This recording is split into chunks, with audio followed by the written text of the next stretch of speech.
Commenced business with cash 20,000, machinery 20,000, building 30,000. അതായത് നമ്മൾ എന്ത് ചെയ്തു, ബിസിനസ് സ്റ്റാർട്ട് ചെയ്തു. ഇപ്പോൾ സാധാരണ രീതിയിൽ നമ്മൾ ബിസിനസ് സ്റ്റാർട്ട് ചെയ്യുമ്പോൾ നമുക്കറിയാം ക്യാഷ് അക്കൗണ്ടിന് ഡെബിറ്റ് ചെയ്യും, അതേപോലെ തന്നെ ക്യാപിറ്റൽ അക്കൗണ്ടിന് നമ്മൾ എന്ത് ചെയ്യും, ക്രെഡിറ്റ് ചെയ്യും. അങ്ങനെയാണ് നമ്മൾ സാധാരണ ചെയ്ത് പഠിച്ചിട്ടുള്ളത്. പക്ഷേ ഇവിടെ ഇയാൾ, അതായത് ബിസിനസ്സിൻ്റെ ഓണർ എന്ന് പറയുന്ന ആൾ എന്ത് ചെയ്തു, ക്യാഷ് മാത്രമല്ല ബിസിനസ്സിലേക്ക് കമൻസ് ചെയ്തത്, ക്യാഷിനോടൊപ്പം മെഷീനറി അതേപോലെ തന്നെ ബിൽഡിങ്ങും എന്ത് ചെയ്തിട്ടുണ്ട്, ക്യാപിറ്റലായിട്ട് കൊണ്ടുവന്നിട്ടുണ്ട്. അപ്പോൾ ഇത് എങ്ങനെയാണ് നമ്മൾ റെക്കോർഡ് ചെയ്യുന്നത്, ഇതൊരു കോമ്പൗണ്ട് ജേണൽ എൻട്രി ആയിട്ടാണ് നമ്മൾ റെക്കോർഡ് ചെയ്യുന്നത്. അപ്പോൾ കോമ്പൗണ്ട് ജേണൽ എൻട്രി എന്താണെന്ന് ഉള്ളതിനെ കുറിച്ചുള്ളൊരു വീഡിയോ നമ്മൾ ഒരു ക്ലാസ്സിൽ പഠിച്ചിട്ടുണ്ട്. ആ വീഡിയോ കാണാത്തവരുണ്ടെങ്കിൽ അതൊന്ന് കണ്ടു നോക്കുക. അപ്പോൾ ഇവിടെ നമുക്കറിയാം ക്യാപിറ്റലായിട്ട് കൊണ്ടുവന്നത് എന്താണ്, ആദ്യം ക്യാഷാണ് ക്യാപിറ്റലായിട്ട് കൊണ്ടുവന്നത്. എത്ര രൂപയുടെ, 20,000 രൂപയുടെ. അപ്പം ക്യാഷ് എന്ന് പറഞ്ഞാൽ എന്താണെന്ന് നമ്മൾ പഠിച്ചു, ഒരു അസറ്റാണ്. ഇവിടെ അസറ്റിൻ്റെ വാല്യൂ ഇൻക്രീസ് ആകുന്നു. അതുകൊണ്ട് ക്യാഷിനെ ഞാൻ എന്ത് ചെയ്തു, ഡെബിറ്റ് ചെയ്തു. എത്ര രൂപയാണ് ക്യാഷ് കൊണ്ടുവന്നത്, 20,000.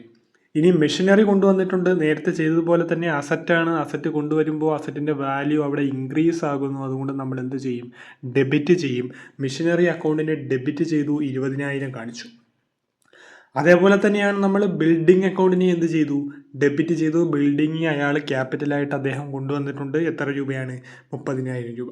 ഈ കൊടുത്തിരിക്കുന്ന 3 കാര്യങ്ങളും എന്തായിട്ടാണ് കൊണ്ടുവന്നത്, ക്യാപിറ്റലായിട്ടാണ് കൊണ്ടുവന്നത്.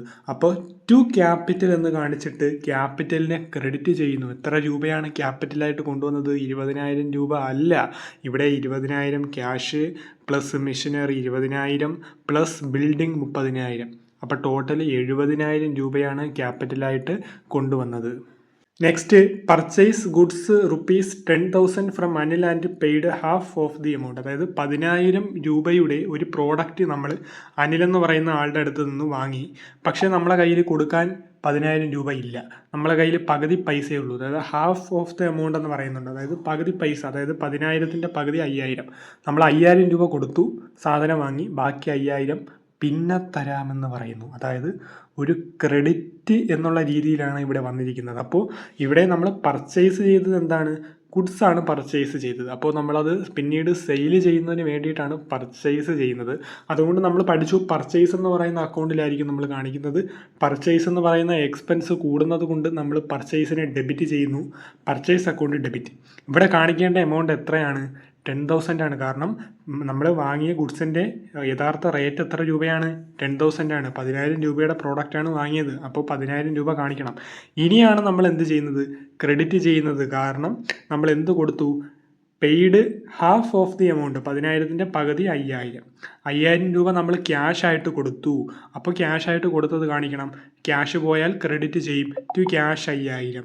ഇനിയും നമ്മൾ ആർക്ക് പൈസ കൊടുക്കാനുണ്ട്, ബാലൻസ് ഉള്ള 5,000 ഈ അനിൽ എന്ന് പറയുന്ന ആൾക്ക് കൊടുക്കാനുണ്ട്. അപ്പോൾ അത് നമ്മൾ ലൈബിലിറ്റിയാണ്, നമ്മൾ പൈസ കൊടുക്കാനുണ്ട്, എപ്പോഴായാലും കൊടുക്കണം, അത് കൊടുക്കാൻ നമ്മൾ ബാധ്യസ്ഥരാണ്.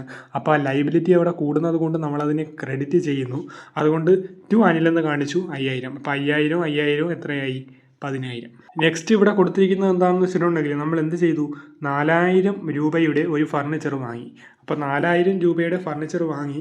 പക്ഷെ നമ്മളത് 4,000 രൂപയുടെ ഫർണിച്ചർ നമ്മൾ യൂസ് ചെയ്യുന്നില്ല. അതിൽ 1,000 രൂപയുടെ ഫർണിച്ചർ നമ്മൾ ഓഫീസിലത്തേക്ക് എടുക്കുന്നു. ഓഫീസിലിരിക്കുന്നതിൻ്റെ അങ്ങനത്തെ ഒരു ആവശ്യത്തിന് വേണ്ടിയിട്ട് ഓഫീസ് യൂസ് എന്ന് പറഞ്ഞിട്ട് നമ്മൾ 1,000 രൂപയുടെ ഫർണിച്ചർ എടുക്കുന്നു. ബാക്കി വന്ന 3,000 രൂപയുടെ ഫർണിച്ചർ നമ്മൾ സ്റ്റോക്കായിട്ട് എടുക്കുന്നു. അതായത് ബാക്കി വന്ന 3,000 രൂപയുടെ സാധനം നമ്മൾ വിൽക്കാൻ വേണ്ടി എടുക്കുന്നു. 4,000 രൂപയ്ക്ക് പർച്ചേസ് ചെയ്തു, 1,000 രൂപ നമ്മൾ ഓഫീസിലേക്ക് എടുത്തു, 3,000 രൂപയുടെ സാധനം വിൽക്കാൻ വേണ്ടി വയ്ക്കുന്നു. അപ്പോൾ ഇതെന്ന് പറയുന്നത് വളരെയധികം ശ്രദ്ധിക്കേണ്ട ഒരു പോയിന്റാണ്. അപ്പോൾ ഇവിടെ ഫർണിച്ചറാണ് നമ്മൾ വാങ്ങിയത്. ഫർണിച്ചർ എന്ന് പറഞ്ഞാൽ നമുക്കറിയാം എന്താണ്, ഒരു ഫിക്സ്ഡ് അസറ്റ് ആണെന്ന് നമുക്കറിയാം. അതാണ് ഇവിടെ ശ്രദ്ധിക്കേണ്ട ഒരു പോയിന്റ്. അപ്പോൾ ഫിക്സ്ഡ് അസറ്റ് ആണെങ്കിൽ നമുക്കറിയാം അതിനെ നമ്മൾ അസറ്റിൻ്റെ വാല്യൂ കൂടുന്നു, അതുകൊണ്ട് നമ്മൾ ഡെബിറ്റ് ചെയ്യും. അപ്പോൾ ഫർണിച്ചർ അക്കൗണ്ടിന് ഡെബിറ്റ് ചെയ്തു. അതിൽ ഫിക്സ്ഡ് അസറ്റ് ആവാനുള്ള കാരണം 1000 രൂപ നമ്മൾ ഓഫീസിലെ യൂസിന് വേണ്ടിയിട്ടാണ് എടുത്തത്. ഓഫീസിലെ യൂസിന് വേണ്ടിയിട്ട് എടുക്കുമ്പോൾ അത് ലോങ് ടൈം യൂസ് ആയിരിക്കും, നമുക്കറിയാം. അതുകൊണ്ടാണ് അത് ഫിക്സ്ഡ് അസറ്റ് എന്നുള്ള രീതിയിൽ ഈ ഫർണിച്ചർ ഇവിടെ വന്നത്. അതുകൊണ്ട് നമ്മളിവിടെ 1000 രൂപ കാണിച്ചു. അപ്പോൾ ഇത് കാണുമ്പോൾ മനസ്സിലാവണം ഇത് ഓഫീസ് യൂസിലത്തേക്ക് വേണ്ടി എടുത്തു. ബാക്കി വന്ന 3000 രൂപയാണ് സ്റ്റോക്ക്, അതായത് വിൽക്കാൻ വേണ്ടി എടുത്തു. നമ്മളൊരു സാധനം വിൽക്കാൻ വേണ്ടിയിട്ട് മേടിക്കുമ്പോൾ അത് നമുക്ക് ആ ഒരു അക്കൗണ്ടിൻ്റെ ഉള്ളിൽ കാണിക്കണം. അതായത് നമ്മളൊരു സാധനം വിൽക്കാൻ വേണ്ടി മേടിച്ച് കഴിഞ്ഞാൽ നമുക്കത് എന്തായിരിക്കും, ഫിക്സഡ് അസറ്റായിട്ട് കാണിക്കാൻ പറ്റത്തില്ല. കാരണം അങ്ങനെ കാണിക്കുകയാണെങ്കിൽ അതൊരു മിസ്റ്റേക്ക് ആയിരിക്കും. അപ്പോൾ ഇവിടെ നമുക്കറിയാം പർച്ചേസ് എന്ന് പറയുന്ന അക്കൗണ്ട് ആയിരിക്കും നമ്മൾ കാണിക്കുന്നത്. കാരണം ഇതൊരു കറണ്ട് അസറ്റായിട്ട് നമ്മൾ എന്ത് ചെയ്യണം, പരിഗണിക്കണം. കാരണം ഇതൊരു സ്റ്റോക്ക് ഐറ്റമാണ്. അപ്പോൾ പർച്ചേസ് അക്കൗണ്ടിനുള്ളിൽ കാണിച്ചു, നമ്മൾ പർച്ചേസ് ചെയ്തു, 3000 രൂപയുടെ പ്രോഡക്റ്റ് പർച്ചേസ് ചെയ്തു, പിന്നീട് വിൽക്കുന്നതിന് വേണ്ടി 3000 കാണിച്ചു. ക്യാഷായിട്ട് എത്ര കൊടുത്തു, ടു ക്യാഷ് 4000. ഇനി ഈ പ്രോഡക്റ്റ് സെയിൽ ചെയ്യുമ്പോൾ ഈ 3000-ൽ നിന്നും എന്ത് ചെയ്യണം, നമ്മൾ സെയിൽ ചെയ്യണം. പ്രീപെയ്ഡ് റെൻറ്റ് 7000 നമ്മൾ റെൻറ്റ് കൊടുത്തു. പക്ഷേ എങ്ങനെയാണ് റെൻറ്റ് കൊടുത്തത്, അഡ്വാൻസ് റെൻറ്റാണ് കൊടുത്തത്. അതായത് എല്ലാ മാസവും നമ്മളൊരു ഒരു 7000 രൂപ നമ്മൾ റെൻറ്റ് കൊടുക്കുന്നു വിചാരിക്കുക. അപ്പോൾ ഇതിൻ്റെ ജേണൽ എൻട്രി നമുക്കറിയാം. എന്താണ് നമ്മൾ ചെയ്യുന്നത്, റെൻറ്റ് അക്കൗണ്ടിനെ ഡെബിറ്റ് ചെയ്തിട്ട് ക്യാഷ് അക്കൗണ്ടിന് നമ്മൾ എന്ത് ചെയ്യും, ക്രെഡിറ്റ് ചെയ്യും. അപ്പോൾ ഈ ഒരു ജേണൽ എൻട്രിയാണ് പാസ് ചെയ്യുന്നത്. പക്ഷേ ഇവിടെ നമ്മൾ ചെയ്തത് എന്താണെന്ന് വെച്ചിട്ടുണ്ടെങ്കിൽ ഡിസംബർ മാസം വരെയുള്ള റെൻറ്റ് നമ്മൾ കൊടുത്തു. ഡിസംബർ മാസം ആയപ്പോൾ നമ്മൾ എന്ത് ചെയ്തു, ജനുവരിയിലെയും അല്ലെങ്കിൽ ഫെബ്രുവരിയിലെയും അല്ലെങ്കിൽ മാർച്ചിലെയും കൂടെ ചേർത്തിട്ട് ഒരു എമൗണ്ട് അഡ്വാൻസ്, അതായത് അടുത്ത വരുന്ന മാസത്തെ റെൻറ്റ് നമ്മൾ മുൻകൂട്ടി കൊടുക്കുന്നു. അപ്പോൾ ഇത് ഒരിക്കലും നമുക്ക് എന്തല്ല, ഒരു എക്സ്പെൻസ് അല്ല. പക്ഷേ ഈ റെൻറ്റ് എക്സ്പെൻസ് ആണ്. കാരണം നമ്മൾ അതിൻ്റെ ബെനിഫിറ്റ് എടുത്തു കഴിഞ്ഞു റെൻറ്റിൻ്റെ. പക്ഷേ ഇവിടെ നമുക്ക് ബെനിഫിറ്റ് കിട്ടിയിട്ടില്ല. അതുകൊണ്ട് പ്രീപെയ്ഡ് റെൻറ്റ് എന്ന് പറഞ്ഞാൽ ഇവിടെ, അല്ലെങ്കിൽ പ്രീപെയ്ഡ് എക്സ്പെൻസ് എന്ന് പറഞ്ഞാൽ എന്താണ്, ഒരു അസറ്റായിട്ട് പരിഗണിക്കണം. അപ്പോൾ അസറ്റിൻ്റെ വാല്യൂ അവിടെ കൂടുന്നത് കൊണ്ടാണ് നമ്മൾ ഈ പ്രീപെയ്ഡ് റെൻറ്റിനെ എന്ത് ചെയ്തത്, ഡെബിറ്റ് ചെയ്തത്. 7000 ക്യാഷാണ് കൊടുത്തത്, ടു ക്യാഷ് 7000.